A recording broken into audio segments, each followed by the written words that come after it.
One of the topics in chapter 1 that I want to talk about briefly is the financial lifeline. Kind of sounds like a palm reader, doesn't it? You know, when you're in your 20s, assuming most of you are teenagers, 20s, it's you're caught in the present, right? You're focused on next week, next season, maybe, but you don't have the real long-term perspective. And you need to understand that when we're talking about financial planning in this class, we're talking about a lifetime long game. This is a long series. So let's talk about here's your life. We had a beginning, and yeah, we're all going to have an end, and we don't know exactly when that's going to be. The best thing you can do is look at your grandparents and see how long they've lived, but you never know. Let's talk about what are some of the milestones that you're going to encounter. So somewhere in here, you started college, and somewhere around here, you're going to graduate from college and get that first real job, right? So what's your income look like? Well, you made a little bit of money in high school. You're making a little bit of money now.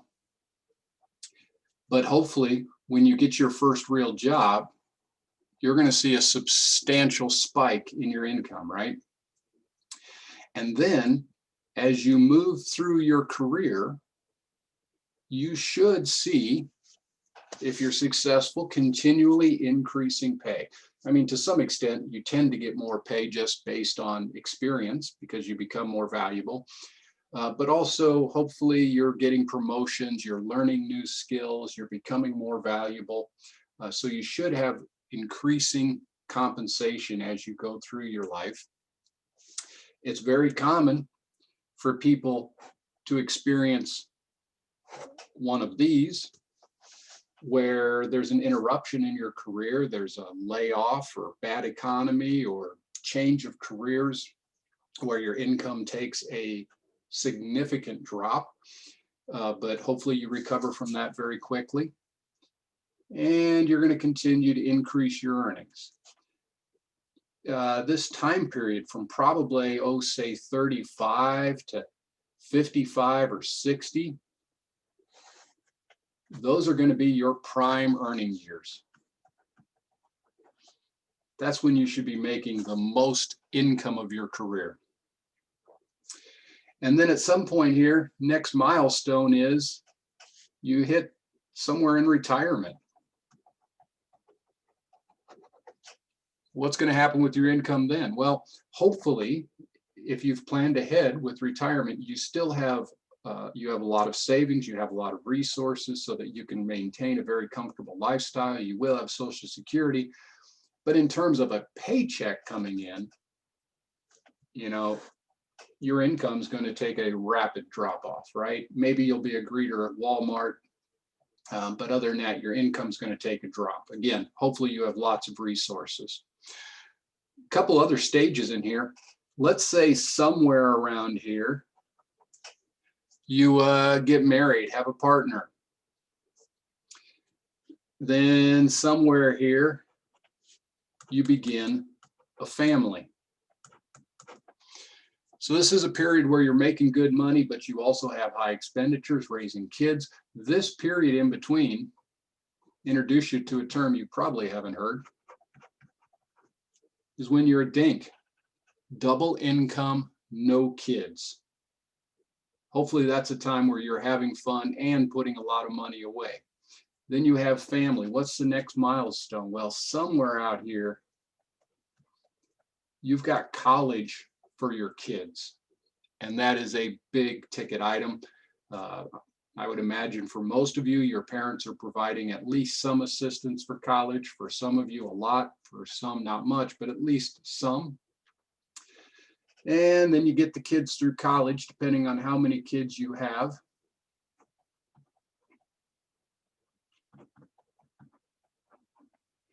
And then you got this period here. This is not the way the term's traditionally used, but I think it's another period of DINKs, right? Double income, no kids. This is where I'm at right now. Just recently, like 6 months ago, my youngest daughter's, um, she had a fellowship and it turned into a real job with a real income. So both of my children now are almost fully financially independent. They're still on my cell phone plan, and one daughter is still on my health insurance until May. But basically, the kids are off of my dime. And so this is a period where, wow, it feels like my income has suddenly gone up, even though it hasn't, because I have a lot less expenditure. So you have this second period of being a dink. Something else I want to put on here is, let's talk about net worth. Let's say that this baseline is $0. Net worth is different from income. Income's money coming in. Net worth is the value of the assets that you have accumulated. And for most of us, we accumulate, our primary method for accumulating assets is through investing money to save for our retirement. When you come out of college, many of you will be starting with a negative net worth. Hopefully you've been able to keep that number small. For some of you, if you've completed college, if you can complete college without debt, you're ahead of the game. But for most of you, you'll be starting as a negative net worth. Hopefully when you get out of college and get a real job, you can get to a zero net worth, get those college loans and your other debt paid off very quickly. Then you're going to begin a time period of accumulating net worth. Now, let me throw back some review here. Remember this formula? Future value, cash flow times 1 plus the rate to the nth power. This is an exponent. So as you invest money and it accumulates return, we have compounding going on. So your investments will grow exponentially. If you can think back to high school algebra, you probably had to graph an exponential function. And if you remember, an exponential function grows at an ever increasing rate. So that's what you're going to see with your net worth. In the early years, it's not going to be too exciting because your net worth is just going to be plugging along, growing a little bit. But then it will grow exponentially. And you know what? I should have more paper here, because if you're doing things right, you will accumulate a net worth that is many times the maximum income you ever earned. So this chart should even be more dramatic. Then once you get to retirement, your net worth is probably going to kind of level off. And then in retirement, you're going to start using those resources to support yourself because you no longer have an income, and you're going to be drawing your net worth down.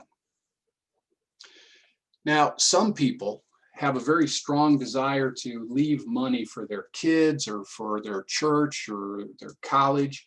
And that's a matter of personal philosophy. If I were to die today, my kids would get a nice inheritance because I've accumulated net worth. However, my plan is to spend all of my money, okay? I hope to have a heck of a nice retirement. And my philosophy is I helped my children get through college without debt. Now it's time for them to be financially independent and make their own way. And yeah, I provide them plenty of guidance, but I do not feel obligated to hand them money when I pass away. I've worked very hard and I'm hoping to spend my money. Again, personal philosophy, but my daughters know my philosophy, so they know what's up with that. Okay, that is the financial life cycle. Again, the whole point I wanted to talk through it is to make you think long term. Financial planning, saving, and all of this is a long run game. Thanks.